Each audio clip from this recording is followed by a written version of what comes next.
and chlorophyll specific absorptions and chlorophyll profiles with depth and hydroscat data and sky data and so forth. So if let's just look at the chlorophyll one here. So the way all of the files work is you have a begin header and an end header lines here, and it can either be a forward slash or backslash.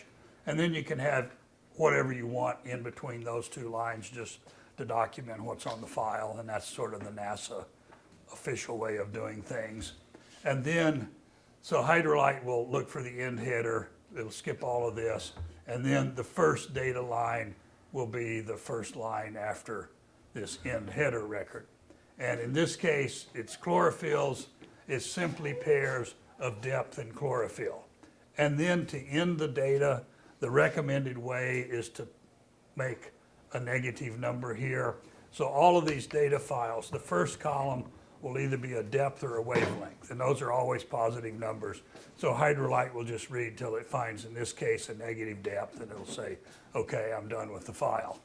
And so you can take your, if you measure a chlorophyll profile, you could just take this file, throw these out, and put your values in, and give it some other name, and away you go. A little war story here, of which there are hundreds.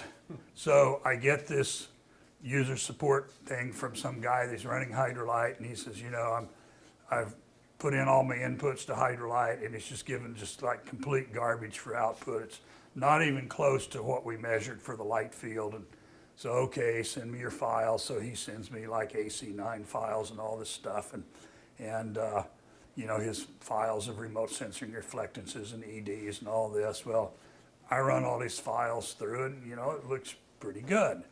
And I say, well, I don't see what the problem is. And he says, well, yeah, and besides, the chlorophylls that Hydrolight is outputting are just completely wrong, because we measured the chlorophyll, and it's nothing like what Hydrolight puts out.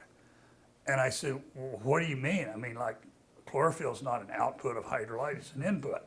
He said, yeah, it is. It's an output. It's right there in the printout.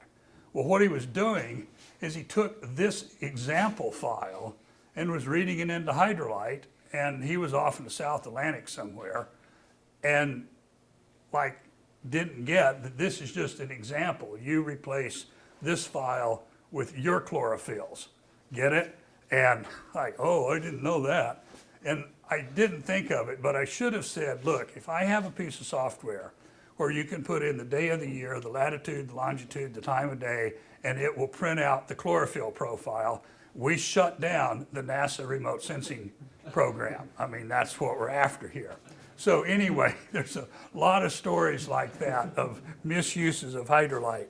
Okay, so that's what chlorophyll looks like. And if it's mineral particles, it's exactly the same thing. It's just now it's like grams per cubic meter instead of milligrams per cubic meter, but same formats. If we look at, let's say, here's an AC9 file. So same story here.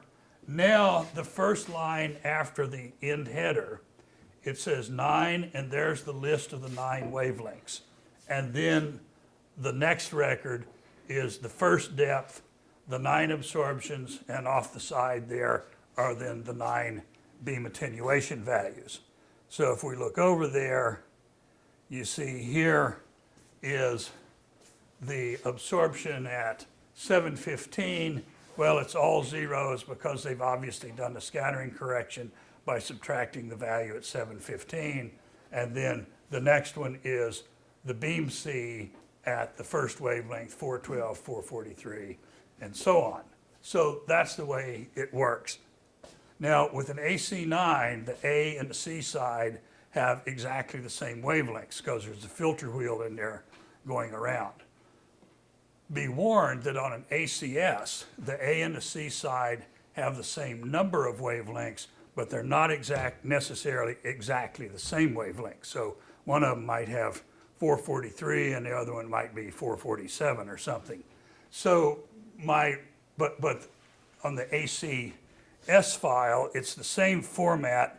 You're just going to have whatever it is, 90 wavelengths or something, and they'll be listed here. So it doesn't allow for having different wavelengths for A and for C.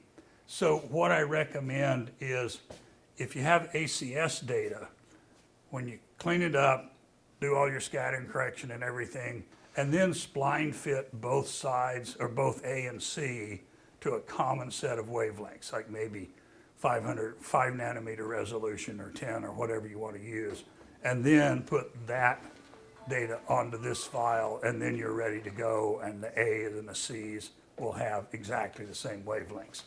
Okay, so there's that. You know, there's various ways, like if you have a instruments on a deck cell on your ship, and you measure the input sky irradiances, well, here they are, wavelength, the direct irradiance, and the diffuse, if you measured those separately. If you just have the total, then you would just have a file that has wavelength and total irradiance measured by your deck cell. So all of those kinds of things can be done. Whenever you have a question on, or like a data set of some sort, look around, there will be an example here. You can also read in full measured sky radiance distributions that would come out of Ken Voss's fisheye cameras, and here's a data set of mineral absorption and scattering spectra.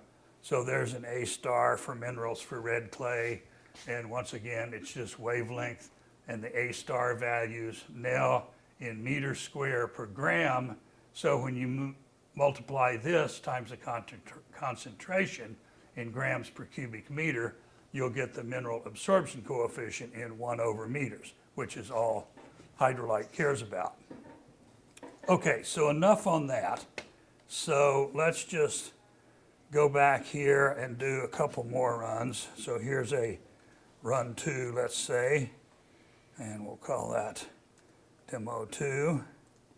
And so now I'll just look briefly at the measured IOP and the case 2 IOP models here. So if you want to read in your own AC9, BB9 kinds of data, pick that IOP.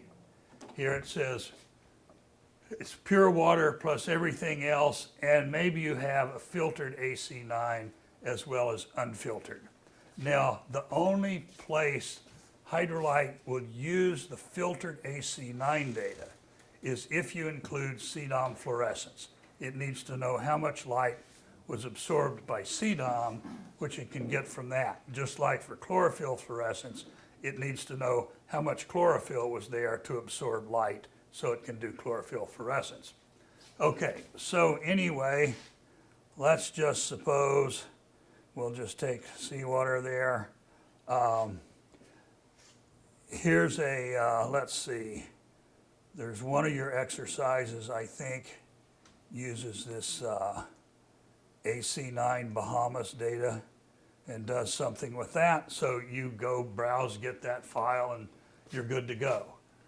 So it's going to get A and C from there. Now, maybe you want to pick a particular phase function, like you want to use, let's say, the Petzold average particle phase function, or you want to use maybe Petzold's clear water phase function because you're in the Bahamas, and that's where it was measured anyway.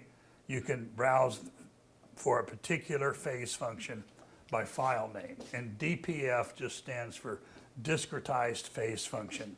It's a reminder that what's on that file is not really what looks like a phase function. It's actually, the way it works is, here's our little bunch of directions. And a phase function would say, if I have light going in this direction, how much is scattered into exactly that direction? And there's the scattering angle. Well, because Hydrolight works with these little windows, or directionally averaged areas called quads, what it really needs to know is for the light that's going anywhere in this quad, how much of it will end up somewhere in this quad. So it actually takes the phase function and does this quadruple integration over the incident theta phi and the scattered theta phi and gets a number that's really what it is. It would say like, of the light going in this direction, 2% ends up here, 3% ends up there, and so on. So that's the numbers that are actually in these files. And if you look at one of those, let's just back up here, data, phase functions, Hydrolight. So here's, let's just pick that Petzl clear water phase function. You look at it, there's a bunch of numbers, they mean absolutely nothing. But down at the bottom, there's then a list of here's actually scattering angle versus phase function if you wanted to like plot it and see what does this guy really look like. This is here simply for reference. Hydrolight doesn't look at these numbers. It only looks at the discretized numbers up there. But that's what's there if you're interested in knowing like exactly what did this Petzl clear water phase function looks like. Go in, skip down to the end of data, and you can read it there. Okay, back to the GUI. So you could do that. You could pick, Fourier-Farad phase function, give it a backscatter fraction. You can, let's see, then this option here says use a Fourier-Farad phase function with a variable backscatter fraction using the scattering coefficient B from the A and C data up here and getting the BB data, the backscatter coefficient, from a standard format named whatever. So that would be like a BB9 file or a Hydroscat 6 file. And here, up here, the convention with ACS data or AC9 data is that you always remove the pure water component from it. So this file is assumed that it does not have pure water in it. There's no convention on how people process backscatter data. Some people remove the pure water part and some people don't. So you'll know what your data is, and you can either check that this file includes or does not include the pure water backscatter coefficient, and Hydrolight will then either add it in or not. So let's say you have, here's Hydroscat data, it includes the water contribution. I'll go browse for it, I'll click here, and now I've got A, B, and BB coming from this. And so as Hydrolight runs, it's going to get the BB as a function of depth and wavelength from the Hydroscat. It's going to get B as a function of depth and wavelength from the AC9 or the ACS, and it'll use this backscatter fraction to generate a different volume scattering function at every depth and wavelength, just the way that works. Okay, if you pick something like this option, where it says a Fourier-Farad phase function with BB value specified by a power law and wavelength, and go to the next thing, well, you can let this vary by wavelength, but it'll be the same at every depth. If you back up and picked this option where you put in 0.8% backscatter fraction, it's going to use the same phase function at every depth and wavelength. So little differences there. Anyway, so let's just go ahead. All the rest of the stuff now is the same. Let's click that we're going to include chlorophyll fluorescence. Now it comes up and says, well, wait a minute, I don't know what the chlorophyll is. And you say, well, I didn't measure it because I have an AC9, so I went directly to the IOPs. I don't have to convert chlorophyll to absorption and scattering. Well, the problem though is if you want to include fluorescence, you still need to know how much chlorophyll was there to absorb the light to then fluoresce. So you'll still have to, if you want to include chlorophyll fluorescence, you'll still have to tell it, well, I measured the chlorophyll and it was 2.2, and I'll assume that's constant with depth or whatever it happens to be, and you can specify I'll just use this little formula to convert that to the absorption by chlorophyll, which will then feed into the fluorescence calculations. Okay, enough said there. Then there's little warnings here just saying, okay, here's what I'm going to use for that.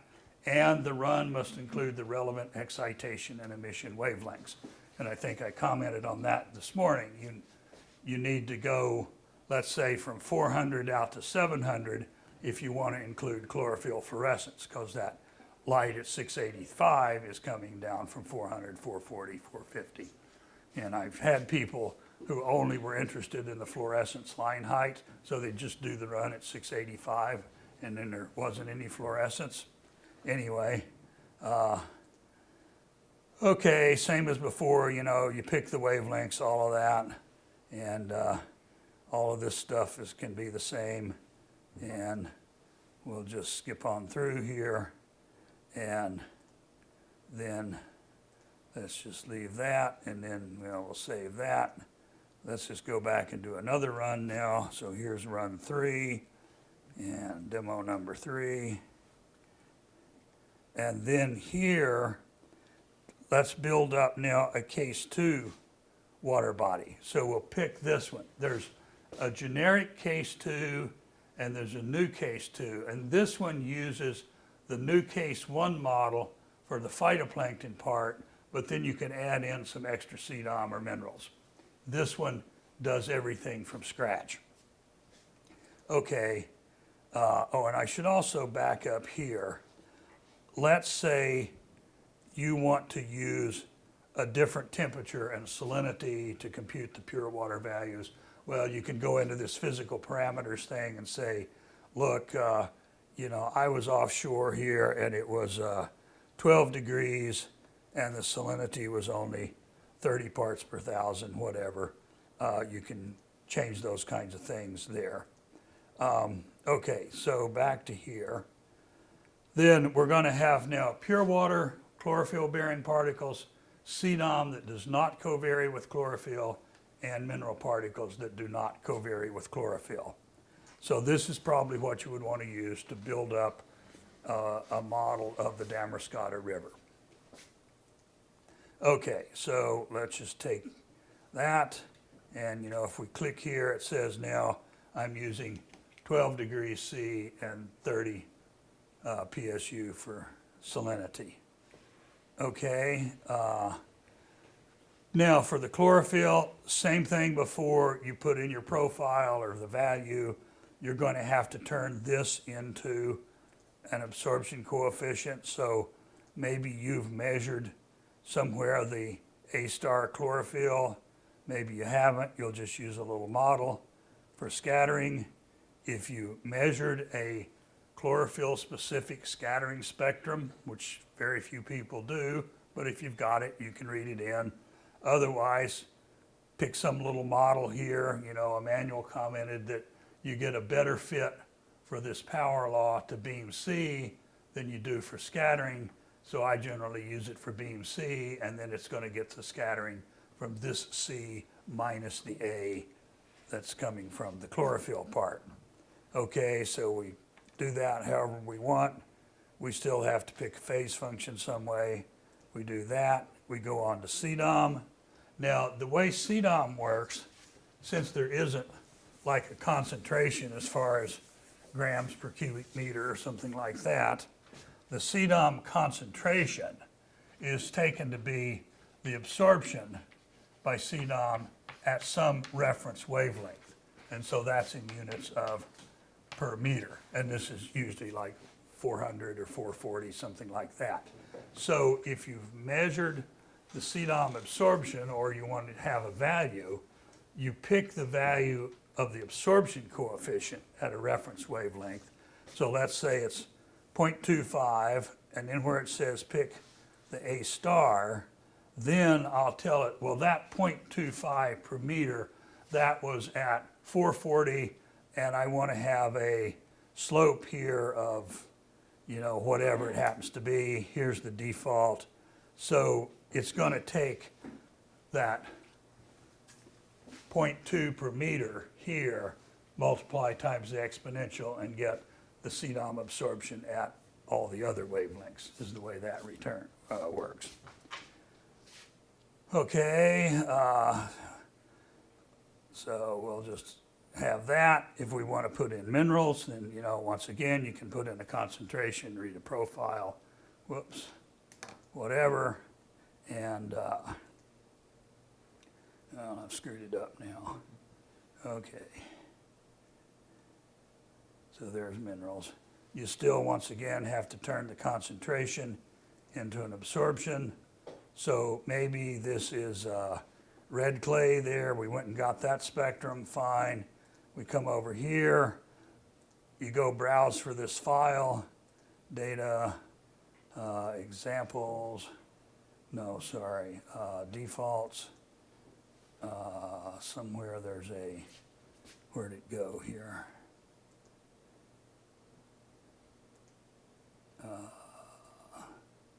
Data, defaults, somewhere there's a, yeah, here we are.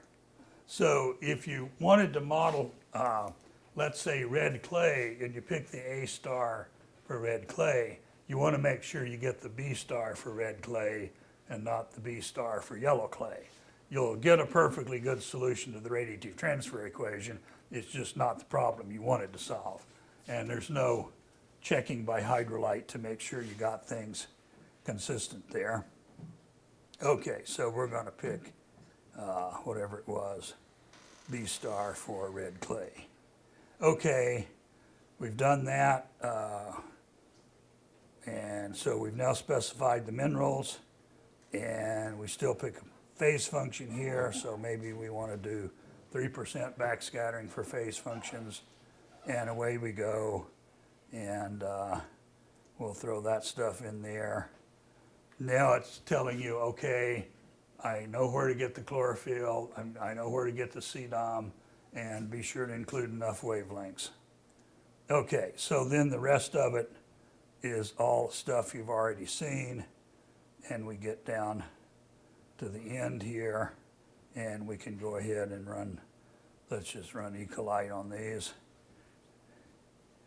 So it'll run the first program, or the first setup, and then the second one. So away that goes, and then now here it's running the second one. Okay, so that's the story. So I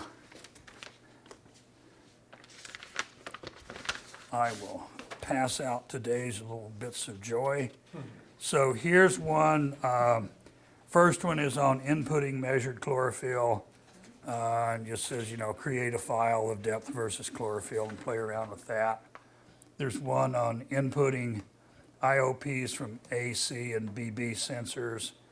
There's one on simulating case 2 water like we just did. Simulating optically shallow water, that's where we use this AC9 Bahamas file that's on the Google Drive. And then the last one is, this is a true user support thing. User sends me the thing, it says, you know, I put in my AC9 data and all this other stuff, and I compare Hydrolight's output with the remote sensing reflectance, and Hydrolight's like just complete garbage. So here's the RRS spectrum versus wavelength, and the Hydrolight output looks kind of like this. It's got this weird bump, and the measured values look like this, which look perfectly reasonable. So I said, well, okay, I don't know, send me your AC9 file and your RRS file and all that. I, within like literally 90 seconds, figured out what was wrong with Hydrolight. And then it gives a solution that's somewhere up sort of like that. So anyway, that's your problem. Figure out what was wrong and take it from there. So there's one for you. And then, let's see here. 1, 2, 3, 4.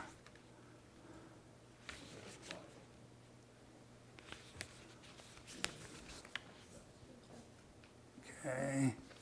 And then 1, 2, 3, 4 back here.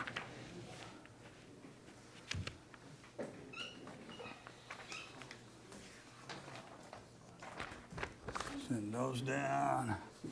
Dr. Wardell gets one. Okay.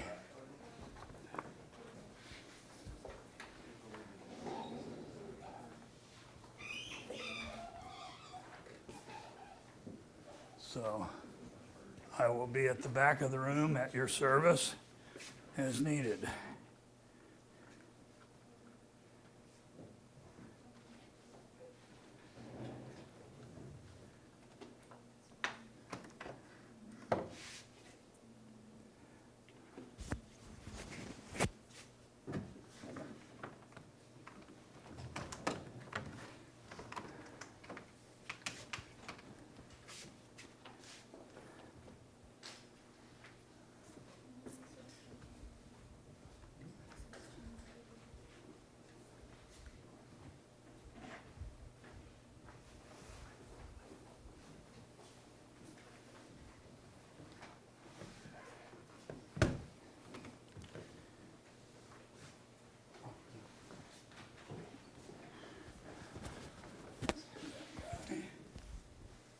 Curt, all your tech support stories make me wonder whether I'm somebody's tech support horror story somewhere.